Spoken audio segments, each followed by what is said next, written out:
نبلونکم بشیء من الخوف والجوع ونقص من الاموال والانفس والثمرات وبشر الصابرین۔ صدق اللہ العظیم۔ درود پڑھیے گا۔ الصلاۃ والسلام علیک یا رسول اللہ وعلی آلک واصحابک یا سیدی یا حبیب اللہ۔ حمد و ثنا کے بعد عزت و تکریم کے لائق تشریف فرما معزز حاضرین، السلام علیکم ورحمۃ اللہ۔ چند باتیں آپ کے گوش گزار کر کے گفتگو سمیٹ لوں گا۔ دعا ہے اللہ حق بیان کرنے کی توفیق عطا فرمائے۔ اسلامی سال کا یہ پہلا بابرکت مہینہ ہے اور اس کا آغاز قربانی سے ہوتا ہے۔ اسلامی سال کا آخر قربانی پہ ختم ہوتا ہے۔ سال کا آغاز اور سال کا انجام قربانی سے شروع اور قربانی پہ ختم ہو جاتا ہے۔ اس ماہ کی 10 تاریخ کو نواسۂ رسول نے اپنی جان جیسی متاع عزیز اللہ کی راہ میں پیش کر دی۔ اپنی جان دے کے حسین ابن علی نے اسلام کی آبرو بچائی۔ میں اور آپ حسین ابن علی رضی اللہ تعالیٰ عنہ کو خراج عقیدت پیش کرنے کے لیے جمع ہیں۔ دعا ہے اللہ ہم سب کو حسین ابن علی رضی اللہ تعالیٰ عنہ کے اسوہ پر عمل کی توفیق عطا فرمائے۔ حسین ابن علی رضی اللہ تعالیٰ عنہ سے میرے نبی کی بے پناہ محبتیں تھیں۔ اللہ کے رسول صلی اللہ علیہ وسلم کی گود میں 2 بچے تھے اور حضور دونوں سے شفقت فرما رہے تھے۔ ایک بچے کا نام ابراہیم، یہ حضور کا اپنا بیٹا ہے، اور دوسرا بچہ اس کا نام حسین ابن علی رضی اللہ تعالی عنہ، یہ بیٹی کا بیٹا ہے۔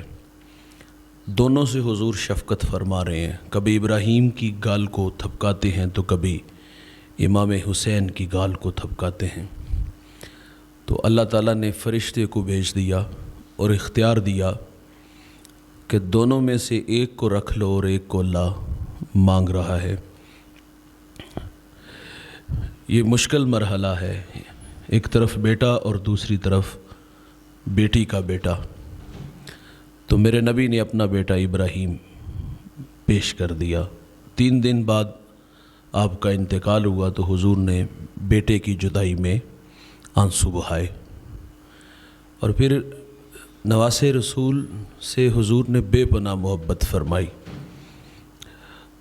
جب یہ دنیا میں آئے تھے تو سفید کپڑے میں لپیٹ کے حضور کی خدمت میں پیش کیا گیا۔ میرے نبی نے دائیں کان میں اذان اور بائیں میں اقامت کہی، اور حضور نے گٹی کے طور پر اپنا مبارک لواب حسین ابن علی کے منہ میں رکھ دیا تھا۔ اور یہ حسین ابن علی کا اعزاز کہ دنیا میں آئے، اور دنیا میں آتے ہی جو سب سے پہلی غذا نصیب ہوئی وہ محمد عربی کا لواب دہن نصیب ہوا۔ اللہ کے رسول صلی اللہ علیہ وسلم حسین ابن علی سے بے پناہ محبت فرماتے ہیں۔ کبھی کندھوں پہ سوار کرتے ہیں، سجدے میں جاتے ہیں تو حضور تسبیحات بڑھا دیتے ہیں۔ حضرت اسامہ بن زید کہتے ہیں کہ میں نے حضور سے ایک دن کوئی اپنی حاجت کہنا تھی اور حضور کی خدمت میں حاضر ہو گیا۔ صحابہ حضور کی خدمت میں حاضر ہوتے تھے تو دستک نہیں دیتے تھے، بلکہ وہ لگ کے بیٹھ جاتے تھے۔ ہاں اگر کوئی ضروری کام ہوتا، دستک دینا ضروری سمجھتے تو وہ انگلیوں کے ان پوروں سے دستک دیتے تھے۔ یہ حضور کی چوکھٹ کا ادب ہے دوست۔ کہتے ہیں میں نے حضور سے کوئی اپنی بات کہنا تھی، تشریف لائے، میں نے اپنی حاجت کہی، میں جانے لگا تو میں نے کیا دیکھا کہ حضور نے جو چادر اوڑھی ہے اس میں مجھے حرکت سی محسوس ہوئی۔ تو میں نے حضور سے پوچھ لیا کہ اس میں کیا ہے، تو حضور نے چادر کو کھول دیا، تو میری آنکھوں نے کیا منظر دیکھا، ایک طرف حضرت حسن اور دوسری طرف امام حسین لپٹے تھے، اور حضور فرماتے اللہ یہ میرے بیٹے ہیں، میری بیٹی کے بیٹے ہیں، اللہ میں پیار کرتا ہوں، تو بھی ان سے پیار فرما، اور جو ان سے پیار کرے اللہ تو ان سے پیار فرما۔ دعا کیا کرو اللہ ہمیں اہل بیت کا بے پناہ پیار عطا فرمائے۔ حضرت حذیفہ بن یمان رضی اللہ تعالیٰ عنہ یہ حضور کے رازدان ہیں۔ دن کی نماز حضور کی اقتداء میں پڑھتے، لیکن رات کے وقت مسجد نبوی میں آنا ان کے لیے تھوڑا سا مشکل، اس لیے تو ماں بوڑھی تھی اور گھر مسجد نبوی سے دور تھا۔ ایک دن والدہ سے کہا کہ اماں جی آپ مجھے اجازت دیں، میں حضور کی اقتداء میں مغرب کی نماز پڑھوں، اور ساتھ محبت سے ماں کو لالچ بھی دیا کہ میں آپ کے لیے اور اپنے لیے مغفرت کی دعا کی درخواست کروں گا۔ صحابہ کی یہ عادت تھی، وہ حضور سے دعا کرواتے تھے، دعائیں لیتے تھے۔ حضور ایک صحابی کے گھر تشریف لے گئے، سعد بن عبادہ، اور حضور باہر کھڑے ہو کر السلام علیکم فرماتے ہیں۔ صاحب خانہ نے، صاحب مکان نے، حضرت سعد بن عبادہ نے وعلیکم السلام سلام کا جواب دیا، لیکن آہستہ آواز میں۔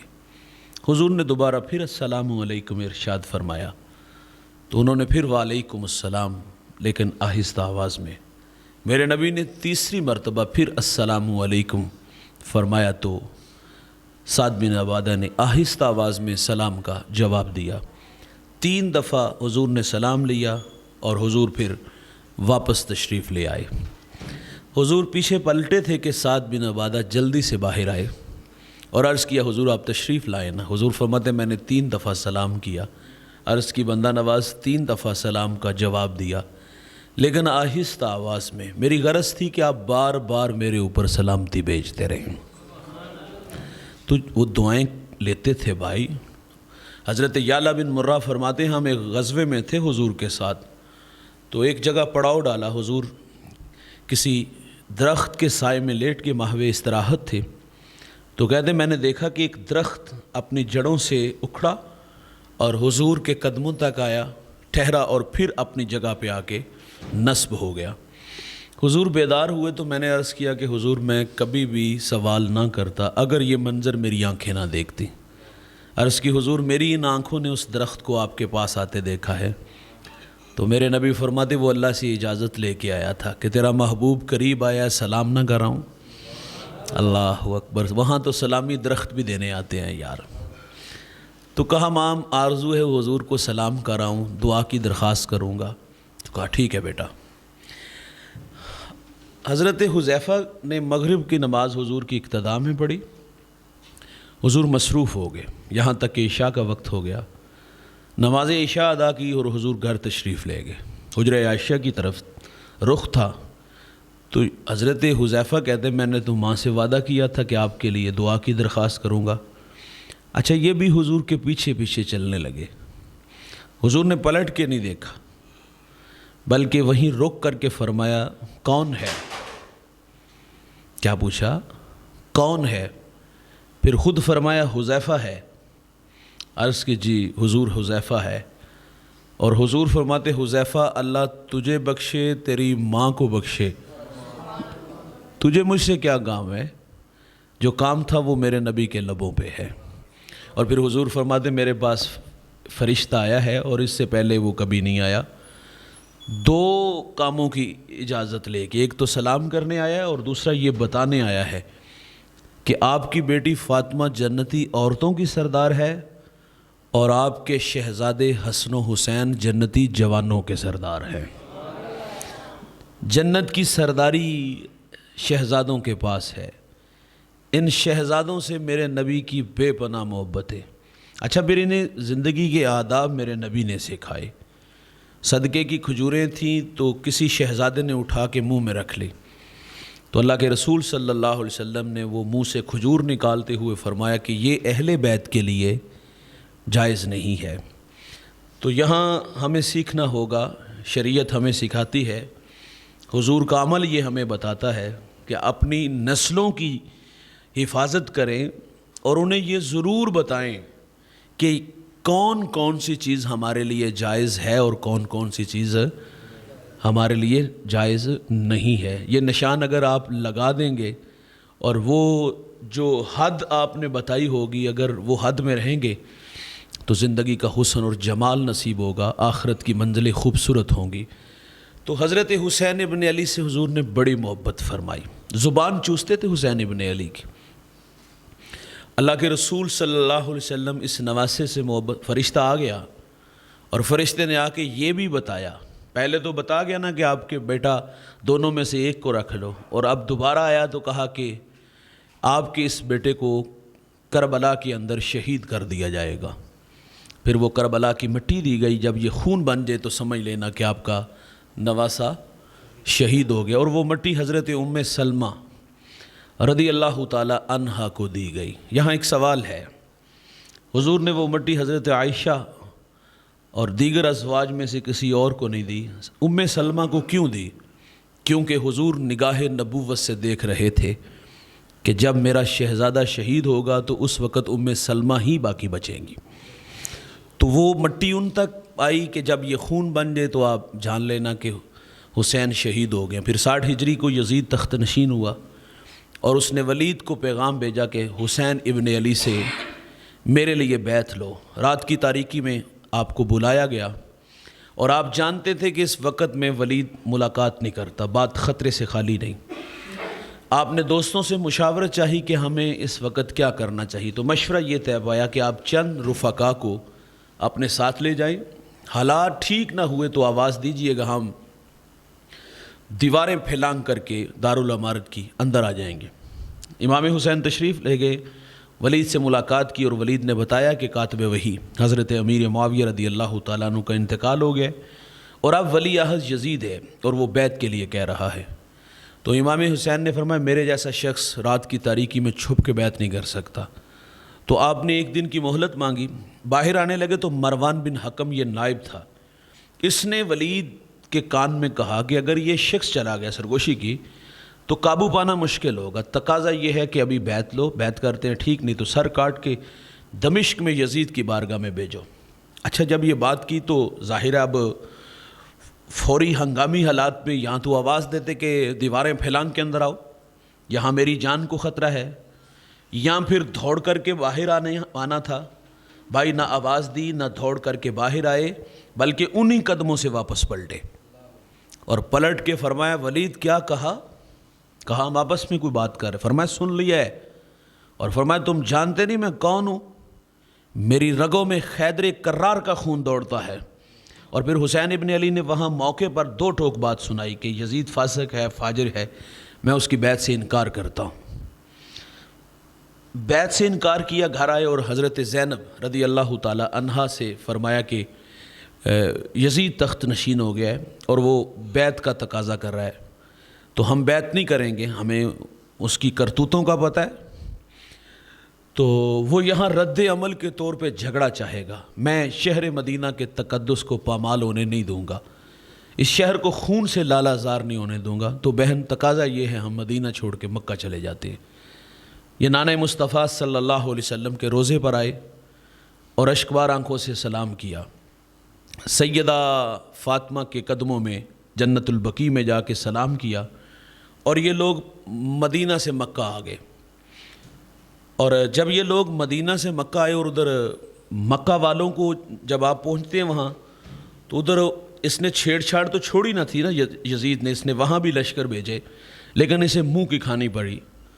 اور ادھر جو کوفہ کے لوگ تھے انہیں پتہ چلا کہ امام یہاں تشریف فرما ہے، تو انہوں نے آپ کو خط لکھے اور خط بڑے تلخ بھی تھے۔ انہوں نے کہا کہ اگر آپ نہ آئے تو ہم اللہ کو شکایت کریں گے کہ ہمیں آپ کے نبی کے نواسے کی مدد کی ضرورت تھی اور یہ ہماری مدد کے لیے نہیں آئے، ہم بے ایمان تھے۔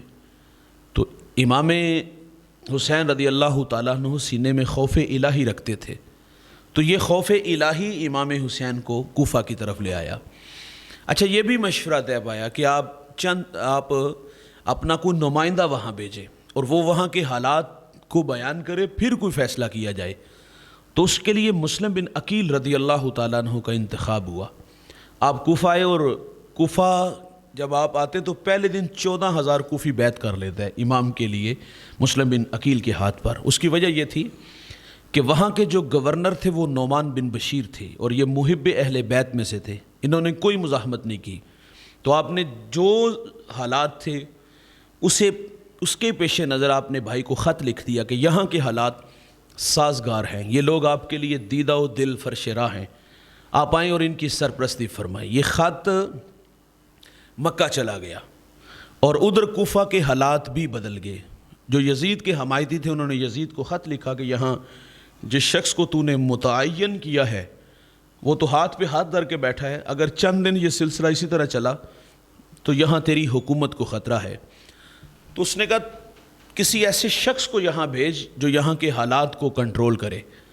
تو اس نے پھر ابن زیاد بدبخت کو بھیجا جو بصرہ کا گورنر تھا۔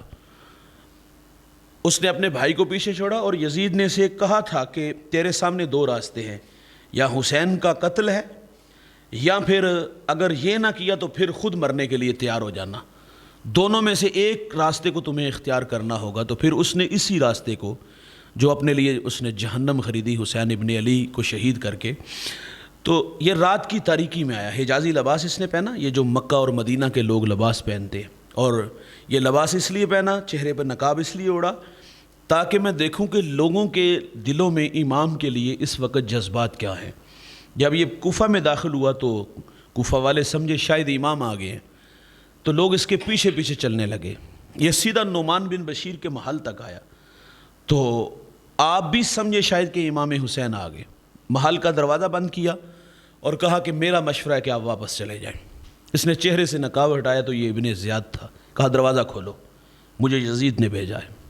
دروازہ کھولا گیا، نعمان بن بشیر کو موصول کر دیا گیا، اور حضرت مسلم بن عقیل کو بے دردی سے شہید کر دیا گیا، کیونکہ اس نے آ کر کے خطاب کیا تھا۔ اس نے کہا لوگو اہل کوفہ، تم مجھے بھی جانتے ہو، میرے باپ کو بھی جانتے ہو، ہم دونوں باپ بیٹا اہل بیت کے پرانے دشمن ہیں، اگر کسی نے ان کا ساتھ دیا تو پھر میں بچے یتیم عورتوں کے سہاگ اجاڑ دوں گا۔ پھر وہی ہوا کوفیوں کے بارے میں جو شہرت ہے، الکوفی لا یوفی، کوفی وفادار نہیں ہوتے، اور یہ پھر بے وفا نکلے۔ انہوں نے مولا کائنات کے ساتھ کیا سلوک کیا تھا؟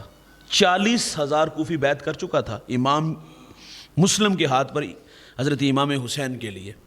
اس کا ایک خطاب یہ سارے تتر بتر ہو گئی۔ حضرت مسلم بن عقیل جب مسجد کی طرف گئے نا تو 1,000 کوفی پیچھے کھڑا تھا، اور جب آپ مصلی پہ کھڑے تو پیچھے 500 کوفی تھا، اور جب امام سلام پھیرتے ہیں تو پیچھے ایک بھی کوفی باقی نہیں تھا۔ مسلم بن عقیل کو بے دردی سے شہید کر دیا گیا۔ شہادت کے وقت یہ آپ کے لفظ تھے، کاش کہ کوئی میرے بھائی حسین کو بتا دے کہ ان ظالموں نے میرے ساتھ کیا سلوک کیا ہے۔ یہ کوفہ کے حالات یہاں یکسر بدل گئے۔ ادھر امام نے آنے کا فیصلہ کیا، حالانکہ انہوں نے کہا تھا کہ آپ یہاں ٹھہریں، حج کا موسم ہے، پوری دنیا سے لوگ آئے ہیں، ہم یزید کی اینٹ سے اینٹ بجا دیں گے، لیکن آپ فرماتے میں حرم کا مینڈا نہیں بننا چاہتا، اور میرے نانا نے میرے کندھوں پہ کچھ ذمہ داریاں ڈالی ہیں، میں وہ وفا کرنے جا رہا ہوں۔ خوف الہی امام کو کوفہ کی طرف لے آتا ہے۔ دوسری بات کہ آپ کی شہادت کی خبر بچپن میں مشہور تھی، وہ ام سلمہ کے پاس جو مٹی تھی، اور مولا کائنات ایک سفر میں تھے تو راستے میں ایک جگہ پڑاؤ ڈالا، تو آپ نے لوگوں سے پوچھا یہ جگہ کون سی ہے، تو بتایا گیا یہ کربلا ہے۔ تو آپ خیمے سے باہر آ کے رونے لگے، تو آپ فرماتے یہ وہی جگہ ہے جہاں میرے بچوں کو شہید کر دیا جائے گا۔ وہ اللہ کی تقدیر پہ راضی تھے، اگر چاہتے تو یہ ٹل سکتے تھے، دعا کر دیتے، لیکن اللہ والے جو ہوتے ہیں نا وہ راضی بر رضا رہتے ہیں، آنے والی ہر آزمائش پر صبر کرتے ہیں۔ آپ کوفہ کی طرف رخت سفر ہوتے ہیں، راستے میں سر راہ فرزدق عرب کا مشہور شاعر ہے، اس سے ملاقات ہوئی، حالات پوچھے تو کہا دل آپ کے ساتھ، تلواریں یزیدیوں کے ساتھ۔ آگے بڑھے تو ہر 10,000 کا لشکر لے کے آ گیا، روک لیا۔ یکم یا 2 محرم کو یہ قافلہ کربلا میں کھڑا تھا۔ آپ نے اپنے ساتھیوں سے کہا کہ اس کی دشمنی میرے ساتھ ہے اور میری طرف سے رخصت ہے کہ آپ یہاں سے جا سکتے ہو، لیکن انہوں نے کہا کہ ہم نے جینے مرنے کے وعدے کیے ہیں، بے وفا نہیں، آپ کے ساتھ کھڑے ہیں۔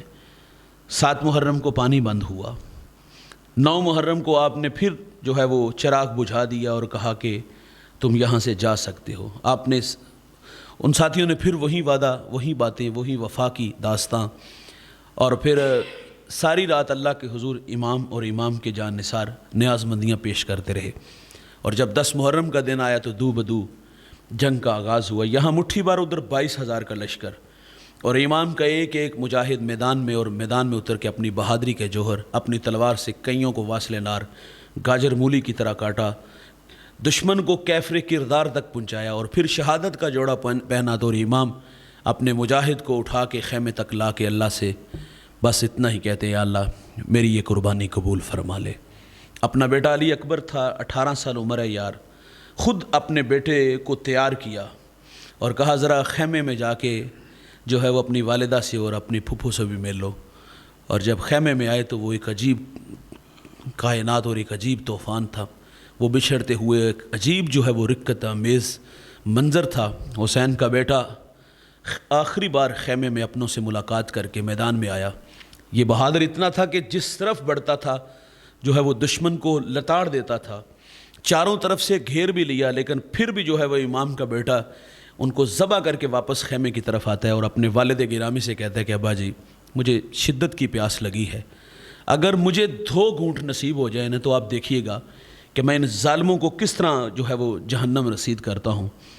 تو امام نے اپنی انگوٹھی یا اپنی خشک زبان حسین کے منہ میں رکھ دی، تھوڑی سی تراوٹ آئی اور میدان میں پھر آ گئے، اور اب دشمن چال بدل چکا تھا، دور سے پتھر مارے، تیر مارے، یہ پتھر لبوں پہ بھی، رخسار پر بھی، سر پہ بھی، سینے پر بھی لگے ہوں گے، اور جب زخم بڑھ گئے اور خود کو حسین کا بیٹا سنبھال نہ سکا، گھوڑے سے زمین کی طرف آیا اور آواز دے کے کہا ابا جی ذرا اپنے پتر کو سنبھالیے گا۔ اس وقت امام کی عمر 56 سال 5 ماہ 5 دن تھی، جوان اتنے دکھائی دیتے تھے کہ داڑھی اور سر کے بالوں میں ایک بال بھی سفید نہیں تھا، لیکن جب کربلا کے میدان میں جوان علی اکبر، اولاد اسائے پیری کہتے ہیں بھائی اللہ سے بندہ اولاد اسی لیے مانگتا ہے کہ یہ بڑھاپے کا سہارا بنے گی، انسان خواب دیکھتے دیکھتے بوڑھا ہو جاتا ہے، لیکن یہاں دیکھیے گا بھائی اللہ کی تقدیر پہ حسین کس قدر راضی ہیں یار، اپنے ہاتھوں سے تیار کیا اور تیار کر کے میدان میں اتارا، اور اس شہزادے نے اپنے حصے کا کردار ادا کیا، اور جب گھوڑے سے زمین کی طرف آیا تو ان ظالموں نے آگے بڑھ کے حسین کے بیٹے کو شہید کیا۔ گرتے ہوئے شہزادے نے اپنے والد کو آواز دی سنبھالیے گا ابا جی مجھے، اور حسین ابن علی جب آگے بڑھے اپنے بیٹے کو اٹھایا، اٹھا کے خیمے تک لائے اور کہا مالک میرا یہ جوان شہزادہ اپنی بارگاہ میں قبول فرما لے۔ اور جب حسین خیمے تک اپنے بیٹے کی لاش کو لائے نا تو داڑھی اور سر کے بال سفید ہو چکے تھے۔ ننھا علی اصغر ہے یار، 500 نہر فرات پہ ظالم کھڑے ہیں، پہرے دار ہیں، 6 ماہ کا بیٹا، کہا ظالموں اس سے کیا دشمنی ہے؟ جب آگے بڑھے تو اس کی گردن میں تیر مارا، وہ 2 شاخہ تیر تھا، تو تھوڑا سا خون تھا، حسین اس خون کو چلو میں لے کے فضا میں اڑا دیتے ہیں، کہا اللہ یہ ننھی قربانی بھی قبول فرما لے۔ حضرت قاسم یار 9 سال عمر ہے، حضرت حسن کا بیٹا ہے، 9 سال عمر کتنی ہوتی ہے یار، وہ کھیلنے کی عمر ہوتی ہے، وہ اپنے ماں باپ سے وہ ایک عجیب اٹکیلیاں محبت کی عمر ہوتی ہے، لیکن یہ بیٹا بھی میدان میں چھوٹی سی تلوار لے کے اتر گیا، کہا چچا میں جاؤں گا، 22,000 کا لشکر اور یہ ننھا شہزادہ ننھا مجاہد میدان میں، لیکن تھوڑی دیر بعد اس بیٹے کو بھی انہوں نے شہید کر دیا۔ حسین اس ننھے کو بھی لائے اور لا کے کہا مالک اس کو بھی قبول فرم، بھتیجے بھانجے بیٹے سارے ہی دے دیے یار، اور اب حسین کی اپنی باری ہے۔ لیکن ادھر ظالموں نے حسین ابن علی کے ساتھ جو سلوک کیا، آپ نے کئی لوگ واصل نار کیے، لیکن حسین پہ یہ ساری جھپٹ پڑے، تیر تلواریں نیزے پورے بدن میں پیوست تھی۔ حسین گھوڑے سے زمین کی طرف آئے اور پیشانی سجدے میں رکھ کے کہتے اللہ میں تیری رضا پہ راضی ہوں، ہر آنے والی آزمائش پہ اللہ میں نے تجھے صبر کر کے دکھایا ہے، اور اب بتا تو اپنے بندے حسین سے راضی ہوا ہے کہ نہیں ہوا؟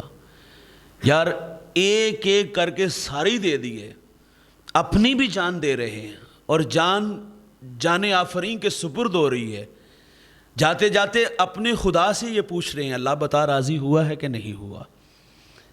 تو حسین ابن علی نے جبر اور ظلم کے سامنے کھڑے ہو کر جو ہے وہ ظالم کی آنکھوں میں آنکھیں ڈال کر بات کرنے کا سلیقہ ہمیں سکھایا۔ تو حسین ابن علی نے اپنی بھی جان پیش کر دی یار، وقت آخر پیشانی سجدے میں جھکا دی۔ ہمیں تعلیم دے گے میرے ساتھ محبت کرنے والوں، محبت کا دم بھرنے والوں، میرے نام کی نیاز، میرے نام کے نعرے، میرے نام کے نام پہ میری یاد میں، میرے پیار میں آنسو بہانے والوں، میری زندگی کا ایک پہلو حسین یہ بھی دیکھو کہ میں نے وقت آخر بھی سجدہ نہیں چھوڑا۔ تم میرے ہو، حسینی ہو، تو پھر حسینی جو ہوتا ہے وہ کبھی بھی نماز نہیں چھوڑتا۔ اور حسین ابن علی کربلا میں کھڑے ہیں اور یہ بھی ہمیں پیغام دے گئے۔ دیکھیے جب دشمن سر پہ کھڑا ہو تو سر بچانے کے لیے لوگ ہاتھ دے دیتے ہیں، لیکن حسین ابن علی نے اپنی جان دے دی، سر دے دیا، لیکن ظالم کے ہاتھوں میں ہاتھ نہیں دیا۔ تو حسین ابن علی رضی اللہ تعالیٰ عنہ کی سیرت ہمارے لیے مشعل راہ ہے۔ انہوں نے ظلم کے خلاف کھڑے ہوئے، انہوں نے وقت آخر سجدہ نہیں چھوڑا۔ آنے والی آزمائش پر جو ہے وہ تسلیم و رضا والا مزاج تھا۔ ہمیں تو خوشی ملے تو ہم خوش ہوتے ہیں نا، کوئی امتحان آ جائے تو ہم کیا کہتے ہیں، یا اللہ دو کے ساڑھے واسطے نے یہ المیہ ہے بھائی، ہم شکوہ کرتے ہیں، لیکن وہ شکوہ نہیں کرتے، سارے دے کر کے کہتے ہیں اللہ بتا راضی ہوا ہے کہ نہیں ہوا۔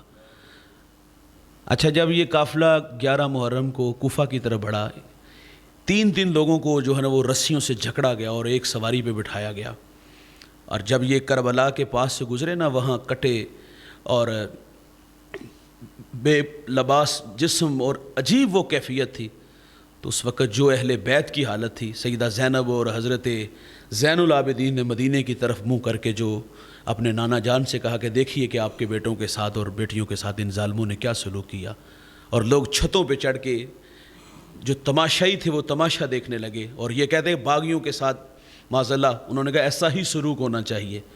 اور پھر امام زین العابدین نے اس موقع پر ان لوگوں سے مخاطب ہو کے کہا جو ہمیں جانتے ہیں وہ جانتے ہیں، جو نہیں جانتے وہ ہمیں جان لے۔ پھر اپنا تعارف کرایا کہ میں کس کا بیٹا ہوں، اور یہ کوفہ سے کے راستے میں تھے تو ایک بڑھیا سے ملاقات ہوئی، اس نے ان قیدیوں کو پانی بھی پلایا، کھانا بھی کھلایا، تو سیدہ زینب نے شکریہ ادا کیا۔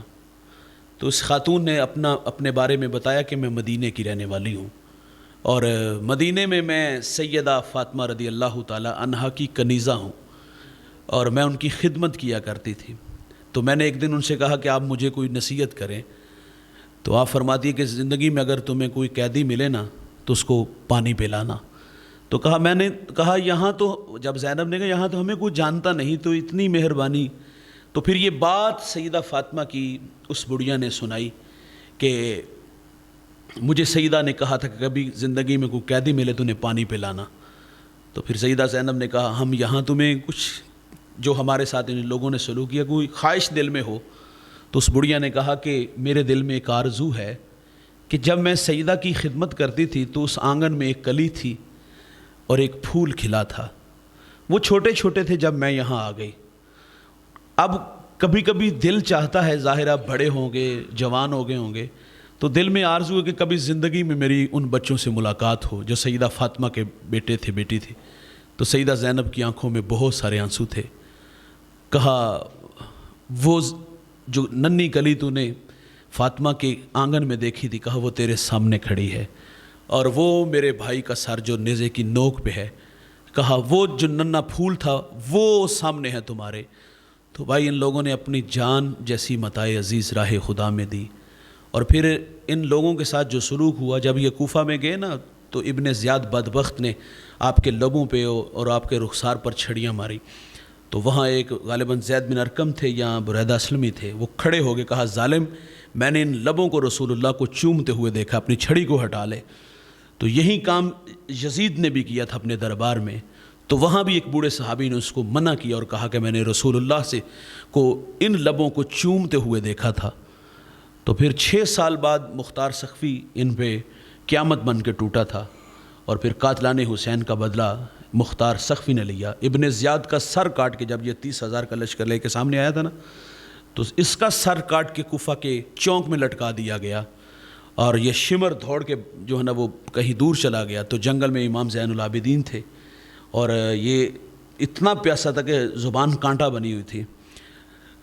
تو اس نے خیمے میں داخل ہوا، سامنے امام زین العابدین، دیکھ کے پہچان لیا، لیکن پیاسا تھا، کہا کہ مجھے پانی دو، تو آپ نے کانپتے ہاتھوں سے اس کو پانی پلایا، کہا اور دو، 3 دفعہ پانی پلایا۔ جب پانی پی کے پیاس بجھی تو کہا لگتا ہے آپ نے مجھے پہچانا نہیں۔ کہا ظالم، تجھے نہیں پہچانتا، تو وہی ہے جس نے میرا گھر اجاڑ دیا۔ تو کہا پہچانا تو پانی کیوں دیا، منہ پہ تھپڑ مارتے۔ کہا وہ تمہارے گھر کی روایت تھی، ہم آئے تھے اور تم نے ہمیں پیاسا رکھا۔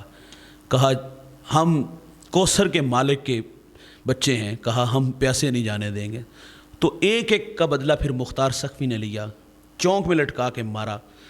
تو اللہ تعالیٰ سے دعا ہے اللہ ہم سب کو حسین ابن علی کی سیرت پہ، مجھے بھی اور آپ کو بھی عمل کے جذبے عطا فرمائے۔ راہ خدا میں ان لوگوں نے اپنی جان پیش کی اور اسلام کی آبرو بچا لی۔ اللہم صلی علی سیدنا و مولانا محمد وآلہ و اصحابہ وبارک وسلم۔ اے اللہ جو کہا سنا ہم سب کو عمل کی توفیق عطا فرما، سب کو دارین کی سعادتوں سے مالا مال فرما، اسوہ شبیری پہ عمل عطا فرما، اسلاف کا جذبہ دینی عطا فرما، اسلاف کی تعلیمات پر عمل کی توفیق عطا فرما۔